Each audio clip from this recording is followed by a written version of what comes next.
The Last Rejection. Marcus Chen's hands trembled as he folded the rejection letter, creasing the paper along lines that seemed to match the ones forming around his eyes. 127. The number sat in his chest like a stone, heavy and permanent. His studio apartment pressed closer with each passing hour. The walls themselves seemed disappointed in him. He dropped the letter onto the pile with the others. It landed with a sound too soft for paper, almost like fabric against skin. The knock at his door came immediately after, 3 deliberate raps that resonated strangely, as if the wood were hollow in places it shouldn't be. No one knocked anymore. His building had buzzers. His friends had stopped calling weeks ago. Marcus opened the door to empty hallway. The fluorescent light above flickered in a rhythm that almost resembled Morse code. On the floor lay an envelope, cream-colored and heavy, with his name written in script that seemed to shift between languages when he wasn't looking directly at it. The paper felt warm, not room temperature warm, body warm, as if it had been pressed against someone's chest. Inside, an invitation printed on stock that his fingers couldn't quite identify. The texture changed as he read, sometimes smooth as glass, sometimes rough as bark, sometimes soft as skin. The Library of Unwritten Books cordially invites you to discover what you have never finished. The address was 3 blocks away, in a building Marcus walked past every day. A building that had been empty for 15 years.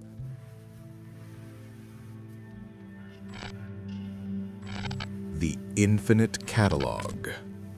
The shelves stretch beyond architectural possibility. Marcus follows corridors that bend upward into darkness, where books hover in midair, their spines facing inward toward walls that shouldn't exist.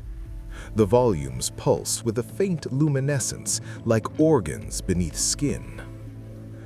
Unfinished manuscripts accumulate here, the librarian explains, her voice echoing from impossible distances despite walking beside him. Every abandoned chapter, every story killed by doubt or deadline, they settle into reality's unused spaces. Marcus reaches toward a floating volume. His fingers pass through it. Not yet corporeal, she continues. These died too early, but the deeper sections. She gestures toward a spiral staircase that descends through what should be the building's foundation. Stories that lived longer before their deaths, fed on research, character development, plot outlines. They acquire substance. The air grows thicker as they descend. Marcus counts 17 floors below ground level, each impossible given the building's actual size. Books on these shelves cast shadows. When he brushes one, the binding feels warm. Here, the librarian says, stopping before a shelf labeled with his name, your abandoned works. Dozens of volumes bear titles he remembers starting, stories he'd outlined, researched, then left to rot in desk drawers. The books breathe slightly, covers expanding and contracting in slow rhythm. And there, she points to a thick volume at eye level, its spine gleaming with fresh ink. Your masterpiece, the one you'll never begin. The title reads, The Weight of Success, a Marcus Chen novel.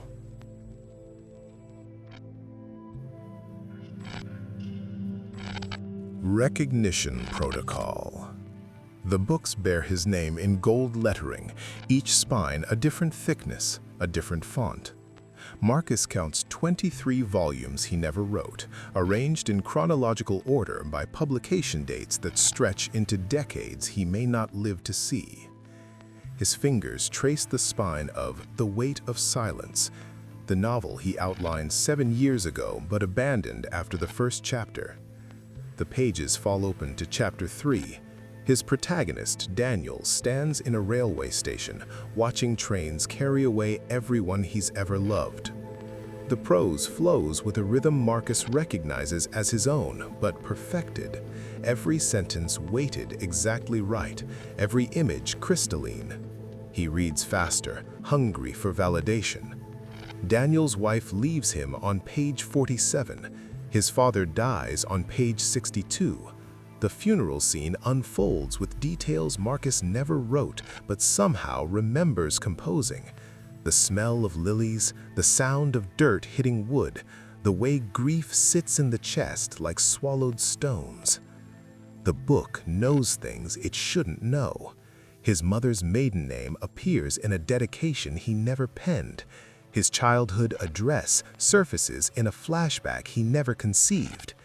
Each page confirms what he's always suspected, that this story lived inside him, fully formed, waiting for courage he never found. He turns to page 93 and stops breathing. Daniel walks into a library filled with impossible books. Daniel finds his own name on spines he never wrote.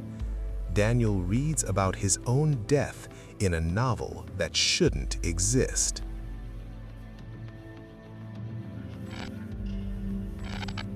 The Death Page. Marcus's coffee cup trembles against the reading desk as he reaches chapter 23. The title reads simply, How Marcus Chen Dies on Tuesday, October 15th at 4:47 p.m. Today is Tuesday, October 15th. His watch shows 4:32 p.m. The prose flows in his own voice, describing a man in a navy sweater with a coffee stain shaped like Australia on the left shoulder. Marcus looks down. The stain is there, brown and precise. He doesn't remember spilling anything. The chapter continues with clinical detail. The protagonist sits in the third reading alcove of an impossible library, fluorescent light humming at exactly 60 hertz above his head. His wedding ring catches the light as he turns page 847. His breathing becomes shallow at paragraph 4. Marcus counts, page 847. His breathing quickens. The text describes how the protagonist's heart rate accelerates to 140 beats per minute upon reading about his own cardiac episode, how his left arm begins to tingle, how he considers this might be psychosomatic, then realizes the consideration itself was predicted in the previous sentence. His arm tingles. The writing critiques itself even as it unfolds, noting the protagonist's growing panic as derivative of better anxiety narratives, while documenting each symptom with ruthless precision. The timestamp reads 4:46 p.m. as the fictional Marcus collapses. His watch displays 4:46. The room tilts slightly. The fluorescent light hums its perfect frequency, indifferent and eternal.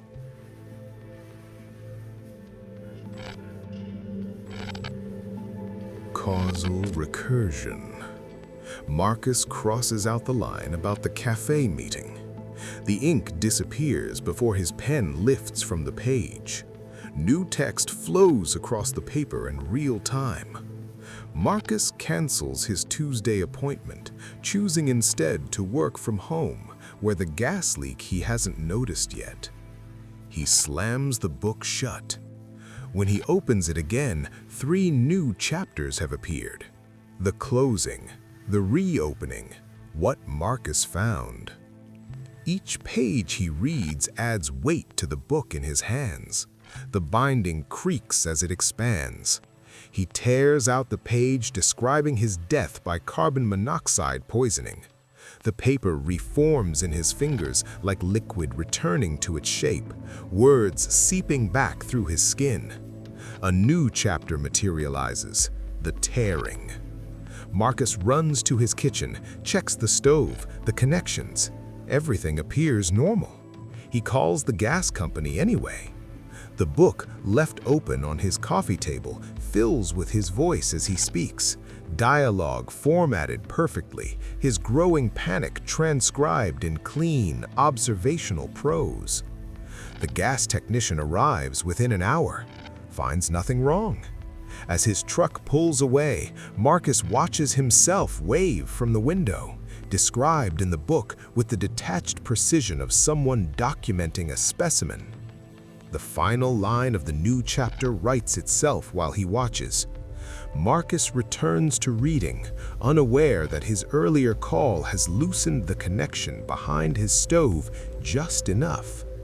The page count has doubled. Every choice generates more story. Every story generates more death. He can't stop reading himself die.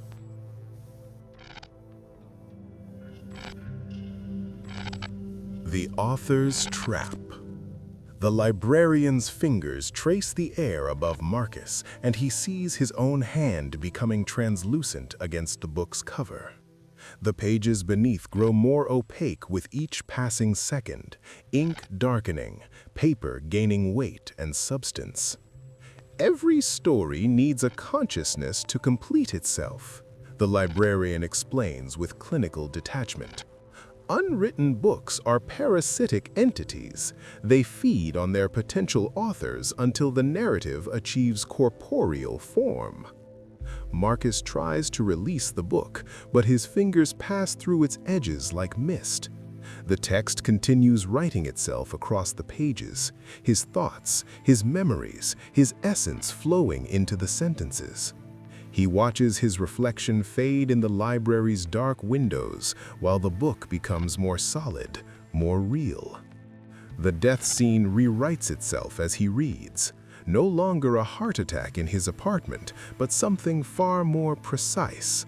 Marcus felt his consciousness scatter across infinite pages, each word pulling another piece of his identity into the narrative matrix. He understood, finally, that he had never been the author.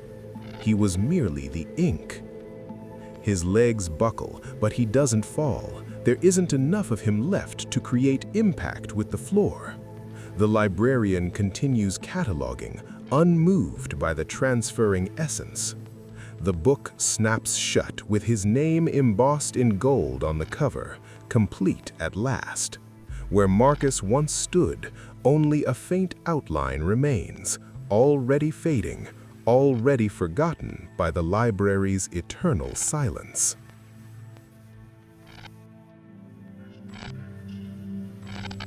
What was never written.